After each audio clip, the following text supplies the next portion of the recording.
Next on the news, statistics show when it comes to school, boys are struggling. Could more male role models in early learning help? At Incarnation Catholic Academy in Queens, one male teacher is hoping to be a positive role model for his students. I'm Katie Vasquez, and I'll have more coming up. A 9/11 memorial desecrated. Police are looking for this man who stole from a Catholic church. Plus, throwing coins in the Trevi Fountain just got a little harder. The historical monument is now covered in fencing and scaffolding. We'll tell you why. It's all part of the Jubilee year. I'm Christine Persichetti. Currents News starts right now.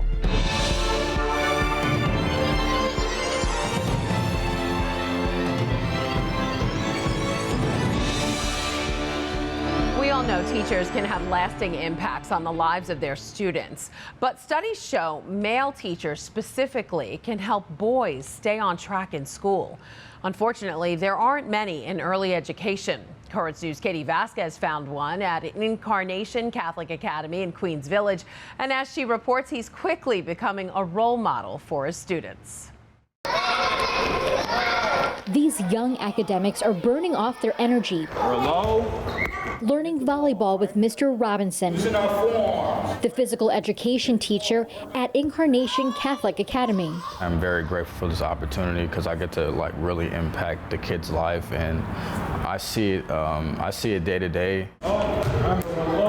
Studies show the real lesson could just be his presence in the classroom. I like Mr. Robinson because he gives us fun activities. What did we learn today? Researchers say male teachers can get boys on the right track in the early years of formal schooling, yet there are so few in early education. Men account for only about 3% of kindergarten teachers.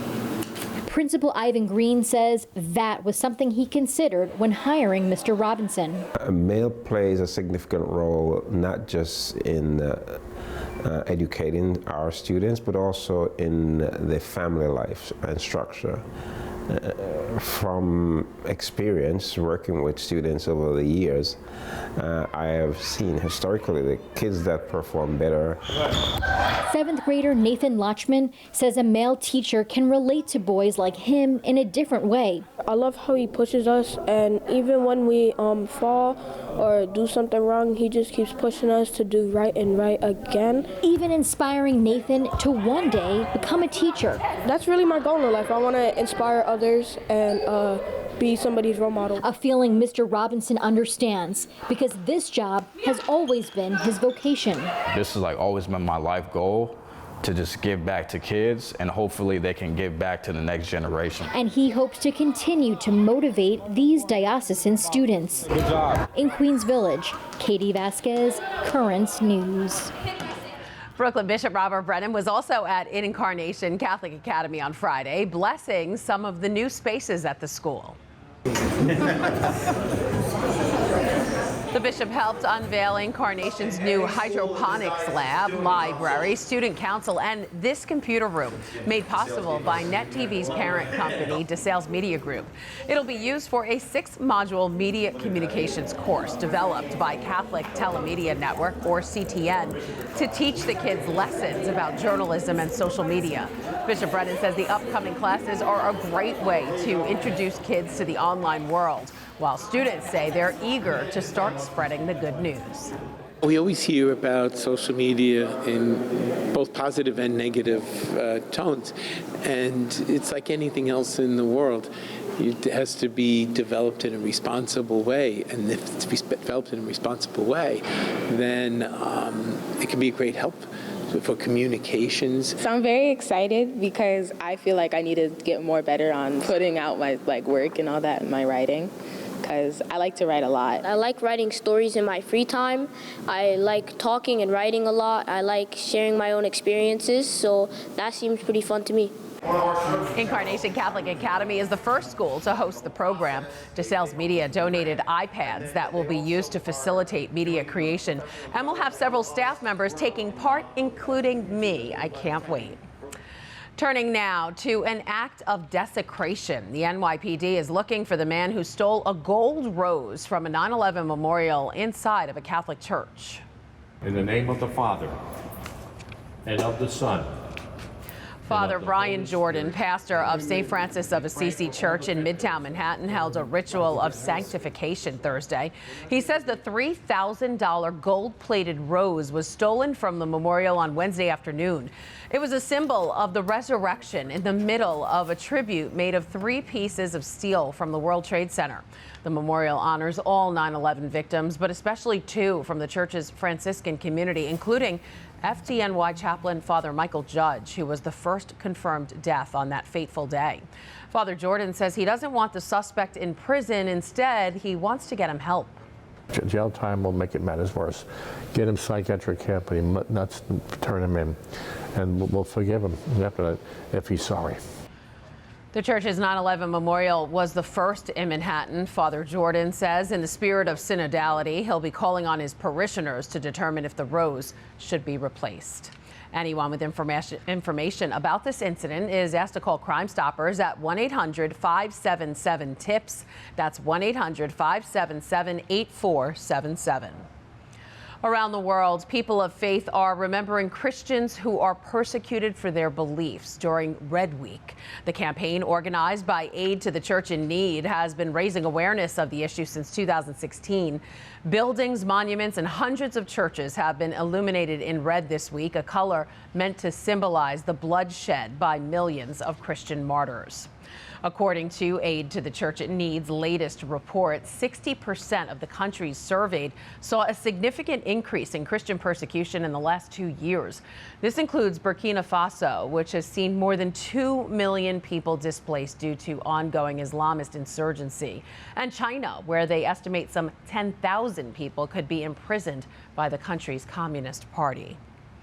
Finally tonight, much of Rome is under construction. The Eternal City getting ready for the 2025 Jubilee year by fixing up its iconic sites. The latest monument to be under repairs, the Trevi Fountain, undergoing restorations for the first time since 2014.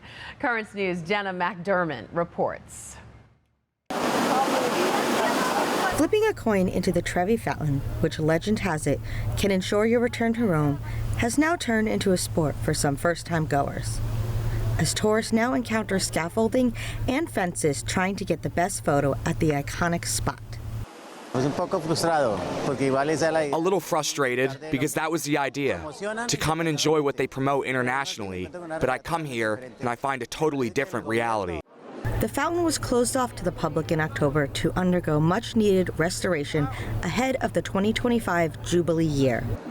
In order to allow tourists to still visit the iconic site, officials constructed a catwalk rising roughly 10 feet above the historic monument, actually giving visitors a new view of the monument as they stand only a few feet from the architectural marvel.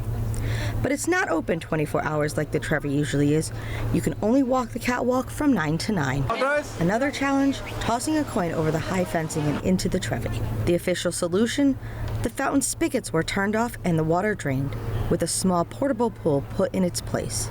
Visitors sadly acknowledge it may not be the original, but the pool is filled with coins from those who wish to come back. Sad, but still one takes advantage of it. I thought it was nice. It is the first time in Rome. That was Jenna McDermott reporting. According to the City Council, in the first 6 days since it was installed, 44,000 people passed through the Trevi's catwalk, and 4,600 euros, even more in foreign currency, were collected. The work is expected to be done before Pope Francis opens the Holy Door on Christmas Eve, officially kicking off the Jubilee year. And when it's finished, the city may try to control traffic to the Trevi by charging pilgrims to visit the foot of the fountain, so bring extra money.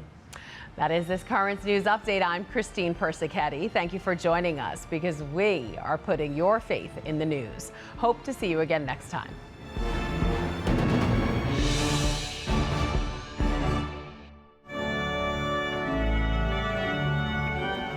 He's been adding another layer to the liturgy at St. Anthony, St. Alphonsus Parish for the last 30 years. There's a feeling that I get when I do it.